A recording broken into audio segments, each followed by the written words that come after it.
What is your view on the government's housing development strategy for the south east of England? And what would you do to protect the interests of the residents of Leighton Linslade? I live in the new houses on the Sandhills estate, so this sounds a bit, this is alright for me but not alright for anybody else, but I think there is too many houses being built around here. Not because I don't want the countryside being spoilt, well obviously I don't want the countryside being spoilt by loads and loads of new houses, but because the town just really can't take any more. You need the infrastructure in place, you need the roads, the schools, the doctors, the shops. You need all those things in place, and once you start putting nearly 8,000 new houses around this area, the town, I mean, for example, if you take the run to the trains in the morning, the centre of town is completely congested, and travelling into Luton or into Dunstable, because the majority of people who live in Leighton and Linslade commute out every day, and the town just really can't take any more until they start making sure that the Section 106 agreements are enforced. They should be considering how the new houses are being built and where, and whether or not the town can actually take it. I am married and have 2 children. They are now in full-time education and I am looking to return to work. Rather than just get another job, I want to build a career and have also wanted to be a midwife. However, I have been told by my local colleges that as I am not on any benefits, I have to foot the bill for the training. This costs around £1,400 and is not something I can afford. Surely when there is apparently a shortage of midwives, we should be doing everything possible to help with training. I was quite intrigued by this question, and I don't know where this person's starting from. I don't know whether this person already has GCSEs or A-levels or has no formal qualifications. There's a few things that they can go for to start off with. There are career development loans, there's an adult learning grant, there's discretionary support funds, and are they considering full-time or part-time education? I went into that and had a look on the NHS Careers website. And there are currently no national, and I will read this out, there are no national minimum academic entry requirements for the entry into midwifery courses.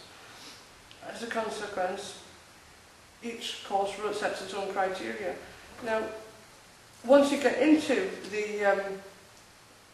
the course, you actually fall into the same category as a full-time undergraduate student, in which case you end up with a student loan scheme and everything that goes along with that.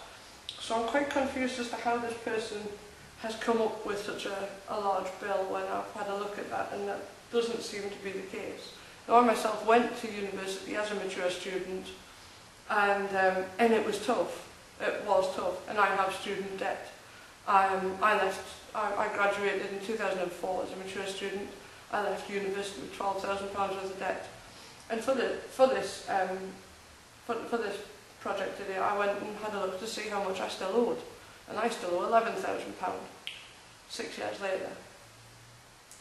I had a friend who all the mature students tend to hang around together at university, and my friend was a single parent with 3 children, and she went, her youngest, when she started university, was 9, and she worked hard, and she worked in a shop during the evenings and the weekends, and she was at university all week during the day.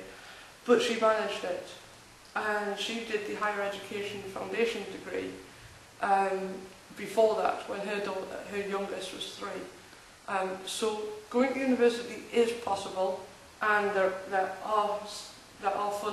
is funding out there for it. It's trying to find the best place to look, and I will pass on the website if it can get through to the person that is interested in that.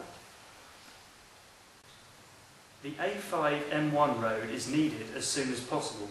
What is your view on it and the delays it faces? It is absolutely essential. It is trying to take some of the congestion out of the A5 of people travelling through Dunstable to try and get to the M1. when I was expecting my son, I was going to the L&D, and I used to keep saying to myself, for goodness sake, please don't come at rush hour, because it adds 45 minutes to the trip between Leighton and Dunstable, if it's, you know, because of the congestion. It needs to happen. The thing is that the proposals are going across land that they don't own yet. So trying to negotiate with the landowners to give it up, but also the people, the residents that it's going to go past. Everybody wants change, everybody wants things to be better, as long as it doesn't go past their house. And that causes a lot of delays. So things have got to happen, and unfortunately the wheels do move quite slowly. But we do need to get a move on with this, because once we start adding even more houses to the area, then the congestion is just going to get worse and worse, and it does need to happen. And it needs to happen soon. Somebody needs to make some tough decisions, and the compulsory purchase powers that local governments have really need to be made, and it's going to upset some people. But we have got to think that, unfortunately, sometimes some people, you can't keep all the people happy all of the time. And I think in the best interests of the towns around, we need to get this moving. Central Beds are possibly going to cut the buzzer buses in Leighton Buzzard. These buses provide a lifeline to its users. I understand that all county council services are under financial strain, but cutting services like this is just wrong.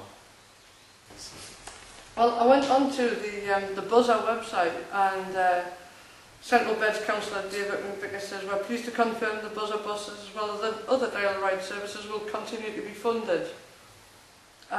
So it looks like things are going to continue. However, I know they are still looking at it as part of their transport review.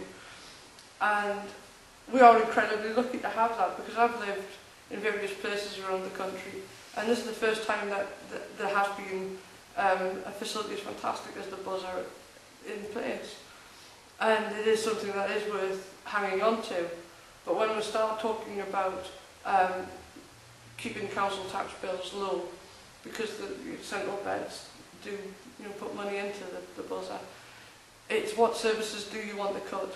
What services do you feel you can do without? And it doesn't matter which service you attack, there will always be people who are upset.